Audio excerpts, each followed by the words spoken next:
I thought I'd take some which have been read, and I thought I'd start with the elegy in memoriam Emma Eiermann, who was my Hausmeisterin, and the lines to Dr. Birk on his retiring from general practice. Gott sei Dank, wir haben jetzt ein neuer Gemeindearzt gekriegt. Ich war ganz hoffnungslos.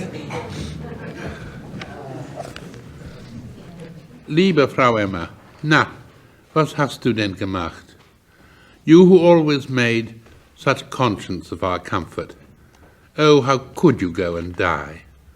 As if you didn't know that in a permissive age, so rife with envy, a housekeeper is harder to replace than a lover. And died too when we were thousands of miles away, leaving no one there to prune and transplant before the winter cold should set in. Good witch that you were, surely you should have foreseen the doom that your death would spell for your cats and ours. All had to be put away. You came with the house, you and your brother Josef, Sudetendeutsche, made homeless paupers when Czechs got their turn to be brutal. But catastrophe had failed to modernize you, child of the old world, in which to serve a master was never thought ignoble. Children of the new, we had to learn how to live in the older way, well tended and observed by loyal but critical eyes. From the first, I think, you liked us, but to the last, assume most callers knocked with some evil intent. Now and again you were right. When guests were coming, there was always the worry, would you disallow? Greeks in your censure were rogues, all teenagers delinquent. Nor were you ever one to behave your temper. Let youth pick a fruit or flower, out you would storm, arms whirling, screaming abuse in peasant German at startled Americans who had meant no harm. And after they'd gone for days, you would treat us to the sulks. But when in good form, how enchanting your shy grin, your soft cat language. No, no, Frauie, dear Odling, we shall always be grateful. After Joseph died, siblings can live in a bond as close as wedlock. You were all a mort, your one wish to rejoin him quickly. You have, and we are left with 10 years to consider, astonished at how vivid they are to recall. Du Gute, schlaf in Ruhe. Lines to Dr. Birk on his retiring from general practice. When you first arrived in Kirstetten, trains had long been taken for granted, but electric light was still a surprise, and as yet no one had seen a tractor. Today, after 45 years as you leave us, autobahns are a must, midwives are banished, and village doctors become museum pieces, like the horse and buggy. I regret. The specialist has his function, but to him we are merely banal examples of what he knows all about. The healer I faith is someone I've gossiped and drunk with before I call him to touch me. Someone who admits how easy it is to misconster what our bodies are trying to say. For each one talks in a local dialect of its own that can alter during its lifetime. So children run high fevers on slight provocation, while the organs of old men suffer in silence. When summer plumps again, our usual sparrows will fip in the eaves of the patulous chestnuts near your old home. But none will ask, is Dr. Birk around to hear me? For nothing can happen to birds that has not happened before. We, though, are beasts with a sense of real occasion, of beginnings and endings, which is the reason we like to keep our clocks punctual, as nature's never is. Seasons she has, but no calendar. Thus, every year the strawberries ripen, and the autumn crocus flares into blossom on unpredictable dates. Such a schlumperei cannot be allowed an historian. With us, it's a point of honor to keep our birthdays and wedding days, to rejoice or to mourn on the right one.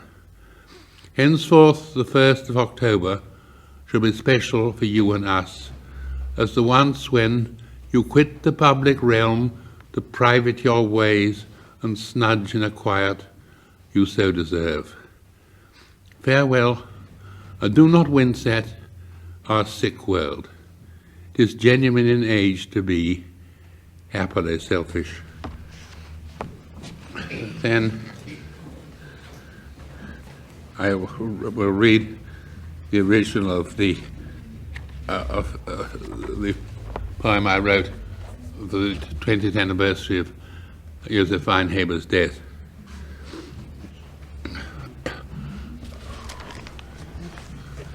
Reaching my gate, a narrow lane from the village passes on into a wood.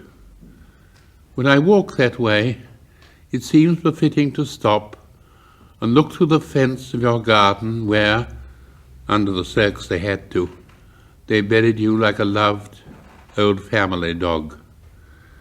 Categorized enemies 20 years ago, now next-door neighbors, we might have become good friends, sharing a common ambit and love of the word.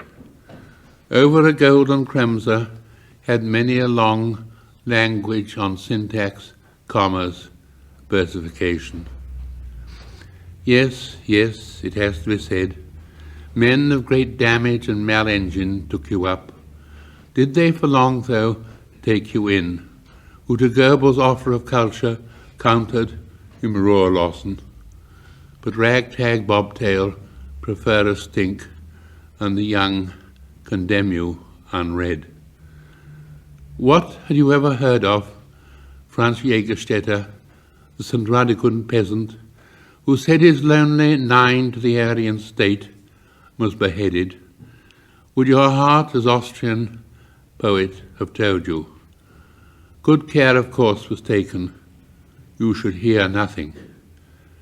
Be unprepared for a day that was bound to come, a season of dread and tears and dishevelment, when, transfixed by a nightmare, you destroyed yourself.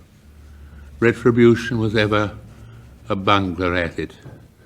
Dies alles ist furchtbar, ihr nur schweigen gemäß. Unmarked by me, unmourned for, the hour of your death. Unhailed by you the moment when Providence led, I first beheld Kirstetten on a pouring wet October day in a year that changed our cosmos, the annus mirabilis, when parity fell. Already the realms that lost were properly warm and overeating, their crimes the pedestrian private sort, those nuisances, corpses and rubble long carted away. For their raped, the shock was fading, their kidnapped physicists felt no longer homesick. Today we smile at weddings where bride and bridegroom were both born since the shadow lifted, or rather moved elsewhere. Never as yet has earth been without her bad patch, some unplace with jobs for torturers. In what bars are they welcome? What girls marry them? Or her nutritive surface at peace all over? No one, so far as we know, has ever felt safe. And so in secret regions, good family men keep eye, devoted as monks, on apparatus inside which harmless matter turns homicidal. Here, though, I feel as at home as you did. The same short-lived creatures re-utter the same carefree songs. Orchards cling to the regime they know, from April's rapid augment of colour till boisterous fall, when at each stammering gust apples thump the ground. Looking across our valley, where, hidden from view, Sichelbach tottles westward to join the Perschling, humanely modest in scale and mild in contour, conscious of grander neighbours to bow to, mountains soaring behind me, ahead a noble river. I would respect you also, neighbour and colleague, for even my English ear gets in your German the workmanship and the note of one who was graced to hear the viols playing on the impaled green, committed thereafter den Abgrund zu nennen. The passages in German are quotations from poems by Weinheber. Well, then I thought I might read a poem about Austria, which is not, it's not been translated. It's dedicated to any of you who know how to tell a Muslim. And it's called Stark Bewölkt. I'm no photophile who burns his body brown on beaches. Foolish I find this fashion of modern surf-riding man. Let plants by all means sunbathe. It helps them to make their meals. Exposure, though, to ultraviolet vapids the brain, bids us be stodgy and stupid. Still, safe in some sheltered shade, or watching through a window, an aging male I demand to see a smiling summer, a sky bright and wholly blue, save for a drifting cloudlet like a dollop of whipped cream. This year all is unthuswise. Oh, why so glum, weather god? Day after day we waken to be scolded by a scowl, venomous and vindictive, a flat, frowning Friday face, horrid as a hangover, and mean as well. If you must so disarray the heavens, at least you might let them rain. Water is always welcome, for trees to take neat, and men to make brandy or beer with. But no, we don't get a drop. Dry you remain and doleful in a perpetual peak.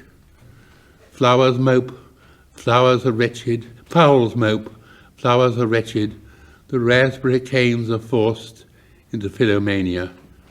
To ignore you, not be cross, won't have to be either drunk, lit on amphetamines, or a feverish lover. Being dead sober all day, I find your bearing boorish.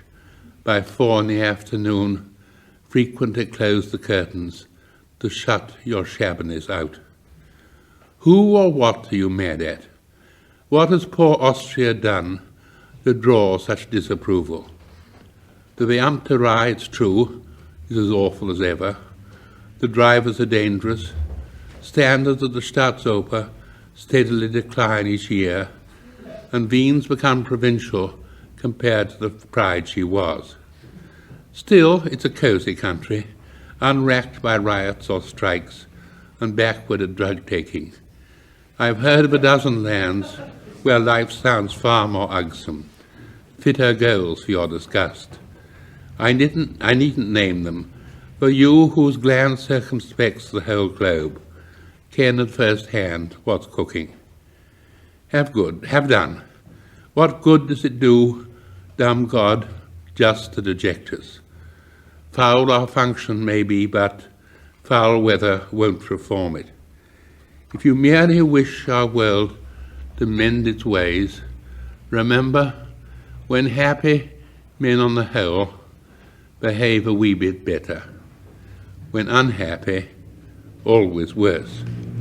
And then I'll just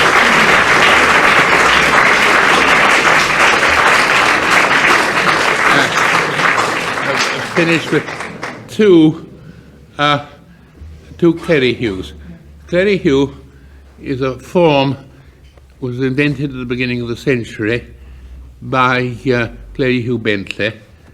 and it consists of 4 lines, rhymed AA, BB, but the first line must end with a proper name. So here too. The Geheimrat in Goethe made him all the curter with Leute who were leery of his colour theory. When the young Kant was told to kiss his aunt, he obeyed the categorical must, but only just.